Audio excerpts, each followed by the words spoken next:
Boa noite a todos, sejam bem-vindos ao CEPA. Alguém pela primeira vez aqui na casa? Seja bem-vindo, sejam bem-vindos. Vamos iniciar esse nosso estudo de hoje, vibrando uma prece, mentalizando esse ambiente tão salutar, tão cheio de energias boas, que a gente possa se sintonizar com ele e absorver essas energias que a gente precisa. Pai nosso, que estais no céu, santificado seja o vosso nome. Venha a nós o vosso reino. Seja feita a vossa vontade, assim na terra como no céu. O pão nosso de cada dia nos dai hoje. Perdoai as nossas ofensas, assim como nós perdoamos a quem nos tem ofendido. E não nos deixeis cair em tentações, mas livrai-nos do mal. Que assim seja. Então, esse nosso encontro de hoje é mais um estudo do que uma palestra, tá? Então, se tiverem dúvidas, por favor, perguntem. E alguém mais tímido que você pode ter a mesma dúvida. Então, fiquem à vontade. O nosso tema de hoje é caridade. O tema caridade, quando ele vem à nossa mente, vem muito carregado muito ligado à beneficência, a auxiliar necessitados, fazer uma doação, e é muito pouco entendido o significado real da palavra caridade. E é importante isso porque na doutrina espírita tem esse lema, né? Fora da caridade não há salvação. E aí fica meio estranho, né? Como é que é isso? Fora da caridade ninguém se salva, né? É que é um pouquinho mais complexo do que a gente imagina.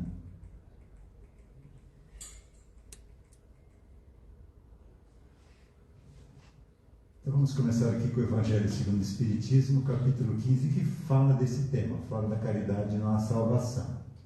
Aqui fala da parábola do bom samaritano. Um homem que descia de Jerusalém para Jericó caiu nas mãos de ladrões que o despojaram, cobriram-no de feridas e se foram, deixando-o semi-morto. Aconteceu em seguida que um sacerdote descia pelo mesmo caminho, tendo-o percebido, passou do outro lado. Um levita, que veio também para o mesmo lugar, tendo-o considerado, passou ainda do outro lado. Mas um samaritano, que viajava, chegando ao lugar onde estava esse homem, e tendo-o visto, foi tocado de compaixão por ele. Vamos observar um pouquinho o que está aqui nesse texto. Primeiro, Jesus nominou todos eles, menos o homem aqui, ó. Um era o sacerdote, outro era o levita. Levita é uma tribo judaica que é mais ligada aos estudos, né, da religião. E o samaritano, que era uma pessoa tida como mundana, né, que não tinha muito conceito de elevação evolutiva, segundo a época lá, né? Então, um homem que descia, ou seja, ele não estava num caminho de ascensão, ele estava descendo nessa nossa caminhada evolutiva, né? Acabou sendo atacado.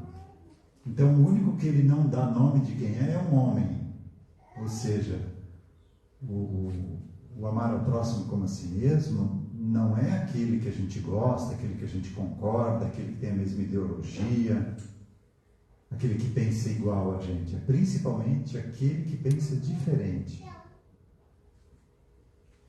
Tanto é que o sacerdote não concordava com ele, né? Era um homem que não estava ligado ao ofício dele de sacerdote. O levita também, porque não era alguém do seu povo, que tinha as mesmas ideias. Mas o samaritano, que era tido como alguém que não era muito elevado moralmente, foi lá e auxiliou, se tocou de compaixão e auxiliou. Então foi esse que teve caridade para com o homem. Mais adiante, no mesmo capítulo, o maior mandamento. Aí os saduceus lá fizeram pergunta para Jesus, né? Mestre, qual é o maior mandamento da lei? Jesus lhe respondeu: amareis o Senhor vosso Deus de todo o vosso coração, de toda a vossa alma e de todo o vosso espírito. Se Jesus falou que é para amar a Deus de coração, alma e espírito, quer dizer que isso aqui não é a mesma coisa. São coisas diferentes. Amar de coração, amar de alma e amar de espírito. Eis aí o maior e primeiro mandamento. Eis o segundo, que é semelhante a este: amareis vosso próximo como a vós mesmos. Ou seja, Jesus sabia que a gente ia demorar para entender isso aqui, né? Amar a Deus, ser vosso Deus de todo o coração, alma e espírito. Então deu um outro para a gente entender o que ele estava querendo dizer. Amareis vosso próximo como a vós mesmos. Toda a lei e os profetas estão contidos nesses dois mandamentos. E para que não haja mais equívoco sobre a interpretação do amor de Deus e do próximo, ajunta: e eis o segundo mandamento, que é semelhante ao primeiro. Quer dizer que não se pode verdadeiramente amar a Deus sem amar ao próximo, nem amar ao próximo sem amar a Deus. Portanto, tudo que se faz contra o próximo se faz contra Deus.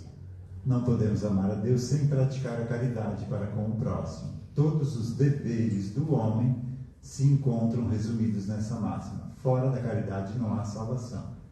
Todos os deveres do homem estão aqui, ó. Então isso é algo muito sério e complexo que a gente precisa entender melhor.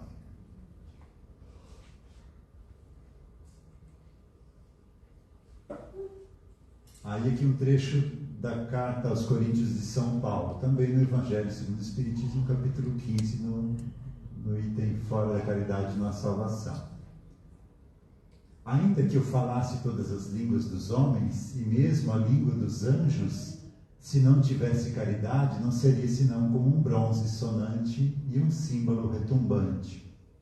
E quando eu tivesse o dom da profecia, que fosse um médium que transmitisse informações do mundo maior para cá, que penetrasse todos os mistérios, que soubesse tudo, que tivesse uma perfeita ciência de todas as coisas, quando tivesse ainda toda a fé possível até transportar as montanhas, se não tivesse a caridade, eu nada seria. Veja como ele traz forte essa informação aqui. E mesmo que tivesse distribuído os meus bens para alimentar os pobres, e tivesse entregue meu corpo para ser queimado, se não tivesse caridade, tudo isso não me serviria de nada. E aqui ele continua para definir um pouco o que é caridade, né? Caridade é paciente, doce, benfazeja, não é invejosa, nem temerária, nem precipitada, não se enche de orgulho, não é desdenhosa, não procura seus próprios interesses, não se melindra e não se irrita com nada, não suspeita mal, não se regozija com a injustiça, mas se regozija com a verdade. Tudo suporta, tudo crê, tudo espera, tudo sofre. Então, Moisés trouxe o primeiro mandamento, né? Amar a Deus sobre todas as coisas. Mas como a gente não conseguia entender isso, aí Moisés trouxe lá as leis de conduta do povo, para que aquele povo bárbaro da época conseguisse se conduzir com um comportamento mínimo, né? Com a moral mínima necessária. E aí veio Jesus e trouxe a lei de amor. Jesus explicou o que é amar a Deus sobre todas as coisas. É semelhante a amar ao próximo como a ti mesmo. Então te coloca no lugar do próximo e faze para ele o que gostaria que fizesse para ti. E São Paulo ajudou um pouco mais. Ele comparou amor com caridade. E colocou isso aqui na epístola, né? Tem algumas traduções que traduzem como amor e outras como caridade, né? Aqui se não tivesse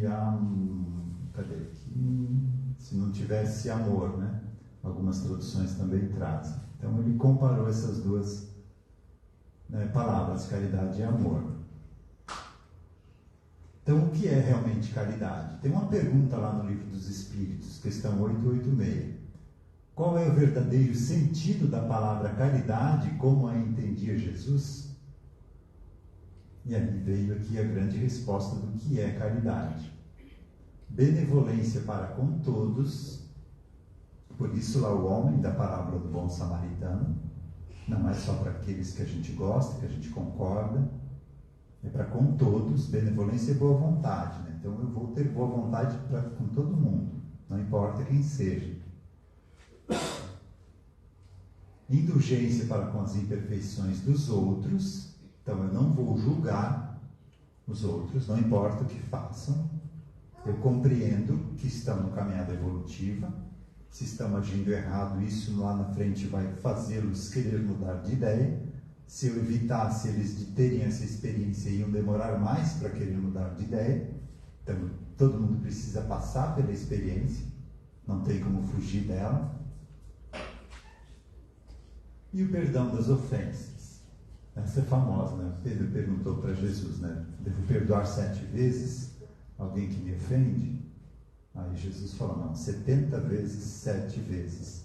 E tem uma história que alguém começou a contar quantas vezes perdoava, né? Quando chegou em 490, foi dizer lá para o mentor, não sei quem lá, não sei se é essa a verdadeira história, né? Mas acho que foi para Emmanuel ainda.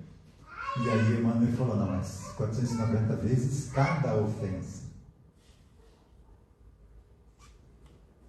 E por que, então, não julgar? E por que perdoar? Se eu entendo a lei de causa e efeito, eu compreendo que se alguém me ofendeu, eu já o ofendi. Por que não? Tem causa sem efeito. Causa. Se o efeito é que alguém me ofender, tem uma causa lá no passado. Nossa responsabilidade.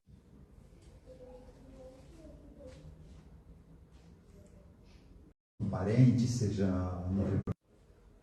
com os conhecidos, com os amigos. Nós aqui trazemos recentemente as informações que a gente trouxe de aprendizado disso tudo, então a gente tem essa informação no nosso consciente.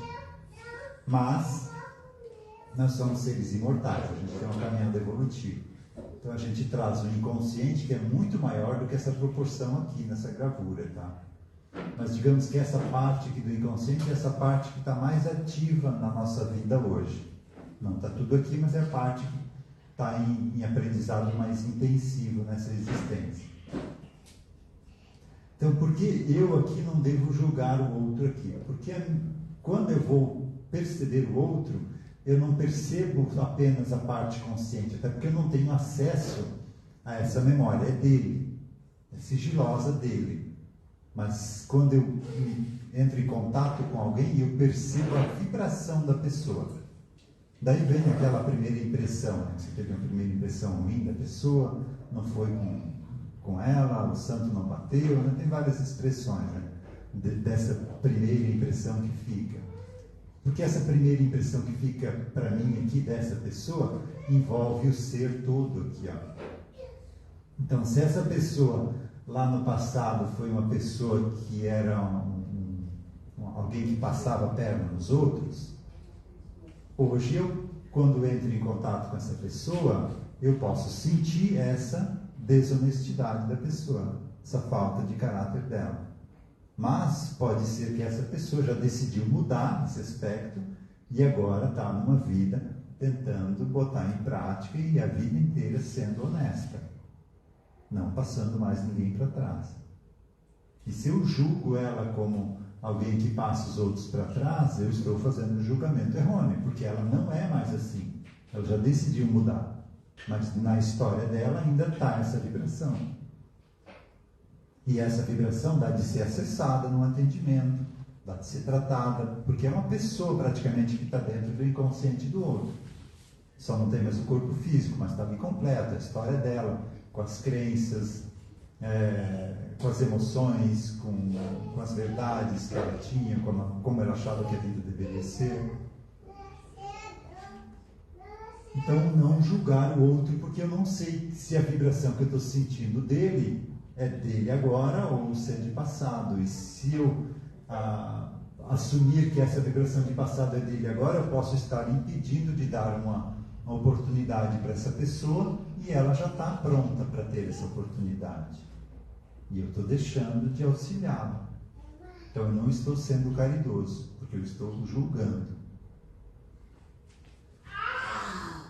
Isso aqui acontece muito com quem lê mão, com cartomantes, né, que abrem a faixa de alguém, a pessoa vai lá fazer uma consulta, né? E aquela pessoa que não tem um preparo, um conhecimento do que é um ser humano, né, um espírito, a gente também não sabe, mas tem uma ideia um pouquinho melhor de como funciona, né? Você vai numa mulher dessa e ela quer saber de tal pessoa e ela vai dizer, não, esse cara está te traindo. E às vezes foi lá perguntado, se foi só fazer uma consulta, ela diz, não, teu marido está te traindo. E às vezes isso é errado, não é verdade.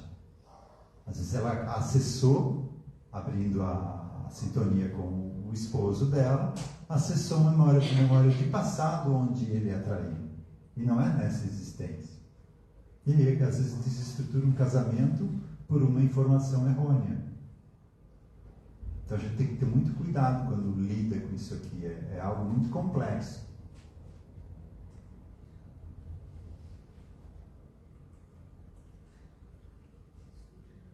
Então, essas vidas passadas nossas aqui, a gente chama de personalidades múltiplas. São pessoas que viveram em outras existências, têm identidade própria, aparência, ou seja, no meu inconsciente tem mulher, tem criança, tem idoso, tem rico, tem pobre, tem branco, tem negro, tem todo tipo de vida que eu já tive e está no meu inconsciente. Então, não está ligado diretamente ao que eu sou hoje. Hábitos, idade, polaridade sexual distinta da atual. Suas existências são temporárias, podem perdurar dias, meses, anos ou séculos. Por que temporárias? Porque elas precisam se despersonalizar. Uma vida passada dessa que nos causa essas perturbações, elas, via de regra, nem sabem que morreram. Porque não morreram, né? Perderam o corpo. Mas não tinham esse conhecimento, tinham a crença de que eram um corpo. Então, se ainda se sentem vivos, ainda estão com o corpo. Nem pensam que pode ter morrido. E isso causa o início dessa perturbação, a falta do conhecimento do que está acontecendo. E ela hoje está aqui no meu inconsciente ainda pensando isso. E está vivendo num campo mental, sentindo ainda o corpo dela, sentindo as crenças, a forma como ela acha que é o correto de viver a vida. Walter, Oi. pergunta, pode ter mais de uma personalidade, então, interferindo no eu presente? Mas tem geralmente mais que uma. Diria que é a regra. Segundo a irmã Teresa, que foi a mentora de um grupo que iniciou essas pesquisas lá em Lages, são em torno de 7 que estão em aprendizado mais intenso, que ficam se alternando durante o dia. Daí eu pensei assim, não, então eu vou tratar 7 e eu estou tranquilo, estou liberado. Né? Aí eu tratei 7 e ainda tinha personalidade lá, né? Daí fui pesquisar um pouquinho mais. Não, quando você trata uma, vem outra e ocupa a cadeira, né? Tem 7 cadeiras vagas ali no psiquismo atual, em aprendizado. Então você trata uma, vem outra. Porque o inconsciente nosso está... É só a gente olhar para a história da humanidade, não fomos nós que criamos. Dá para dizer que houve alguma ação positiva comparada com o que foi feito até hoje? Não, né? Então, a gente tem tudo isso no nosso inconsciente. E precisa trabalhar cada uma dessas situações. E eu já perdi a conta de quantas vezes já fiz para mim, para os meus familiares, né? Então já perdi a esperança de resolver tudo nessa existência. Vamos ter mais algumas aí pela frente, né? Até porque só uma pequena parte que está em atividade nessa existência, né? Um outro aspecto do meu espírito vai ser trabalhado em outra existência, em outro ambiente, né? Não consegue trabalhar agora. Então elas despertam, ou seja, elas estão aqui no estado de hibernação, estão quietinhas ali. Mas de repente algo aqui fora entra em sintonia com elas e elas despertam. Pode ser uma viagem que você fez e passou no lugar onde ela viveu. Pode ser a pessoa que você conheceu, que está se relacionando. Lá no passado você já teve outras existências com ela, com essa pessoa, e agora essas memórias afloram, acordam. Pode ser que está querendo ter um filho, então o espírito se aproxima e as memórias que você teve com ele de passado afloram também, acordam, né? Então são efeitos deflagradores que despertam essas memórias. E a partir do momento que elas estão despertas, elas começam a influenciar a nossa vida.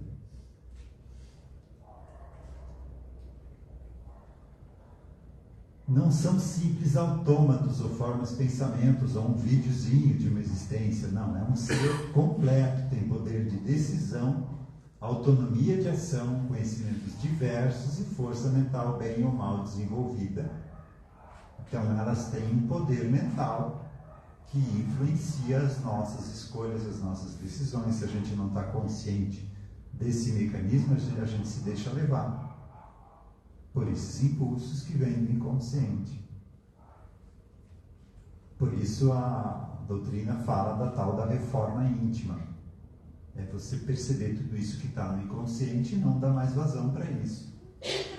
E agora a gente consegue um pouquinho mais longe, a gente consegue acessar cada influência dessa e conversar com ela, como se fosse uma pessoa aqui do lado e orientá-la. Olha, tua história já acabou, ela não vai deixar de existir, mas ela vai sair daquela fixação mental. Vai entender que o mundo não está mais daquele jeito, que os costumes são outros, as regras são outras. A gente atendeu, acho que foi essa semana ainda, uma pessoa que não tinha, as pessoas não davam atenção para o que ela falava. O que ela falava é como se ninguém estivesse falando nada. E ele tinha aflorado nele uma personalidade onde foi mulher, e a mulher na época não tinha vez. Então tudo que ele falava hoje era como se fosse uma mulher falando naquela época. Essa vibração, né, daquela época estava muito intenso nele e as pessoas não davam bola para ele. Agora tem que conversar com ele para ver se vai melhorar essa situação. Mas influencia muito a nossa vida. E força mental bem ou mal desenvolvida. Se está mal desenvolvida, pode nos trazer dificuldade. Tem pessoas que passam por aí, olham para uma plantinha, ai que plantinha bonita, né? Aí foi embora, 3 dias depois a planta está seca, né? É uma pessoa que tem vivências de poder de uso mental do passado e agora está fazendo estrago por onde passa. Então a gente precisa entender como a gente funciona e redirecionar esse poder que a gente tem.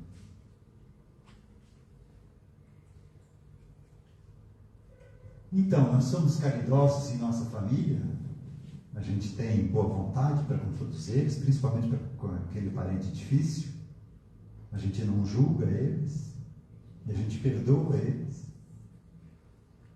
Somos caridosos no trabalho, aqui na casa espírita. Caridade é somente esmola, cesta básica e ajudar os necessitados, ou é algo muito maior que isso? Não que não seja importante, é importante, mas isso é uma parte da caridade, não é o todo. Todo o universo é troca e movimento. E São Paulo falou isso aqui em Romanos 1,14. Eu sou devedor tanto a gregos como a bárbaros, tanto a sábios como a ignorantes. Mas São Paulo era devedor? Por ele não. Mas por que ele falou isso aqui? Porque ele recebeu de alguém que estava à frente dele, Jesus. Ele recebeu auxílio para ele estar onde estava. Então, se ele recebeu auxílio, ele está devendo, isso não é de graça. O auxílio que ele recebeu, ele está devendo para quem está atrás dele, que são os gregos, bárbaros, sábios e ignorantes. Então, ele se sente devedor, não que os gregos, bárbaros e ignorantes são credores. Então, tudo nessa caminhada evolutiva é troca. A gente recebe auxílio de quem está à nossa frente e ajuda quem está na retaguarda. E quem está na retaguarda não são só bárbaros e ignorantes. São os animais também. Também são seres que têm uma centelha divina, ainda não estão no uso da razão plena, né? Os que estão no topo da cadeia evolutiva já estão ensaiando aí os primeiros pensamentos, né? Mas são seres que estão em evolução e um dia vão estar onde a gente está. E como é que a gente trata eles? A gente vive aqui pedindo amparo superior, né? A ajuda do anjo da guarda, do mentor. Ele é um ser que está um pouquinho à frente da gente. E nós estamos ajudando quem está atrás da gente. Bom, a gente só está recebendo. A gente precisa sair da fila de pedintes e começar a trabalhar mais.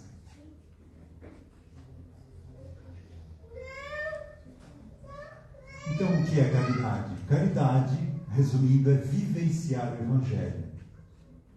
E é muito simples, não é complicado. É amar ao próximo como a si mesmo, pagar o mal com o bem, perdoar 70 vezes 7 vezes, não julgar. É simples de decorar, né? Agora, de botar em prática é um pouquinho mais complicado. Né? Principalmente quando isso é para botar em prática com alguém que a gente não concorda.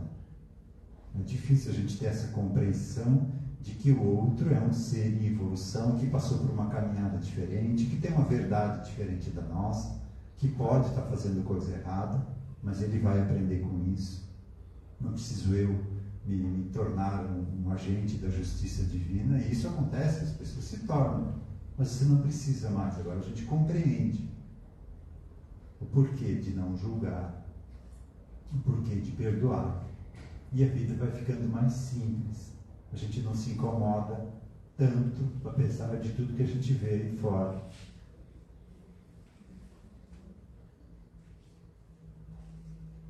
Alguma dúvida? Podemos encerrar por hoje?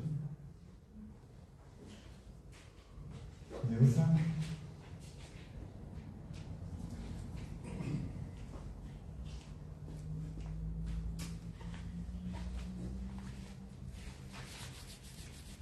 Então vamos aos passes,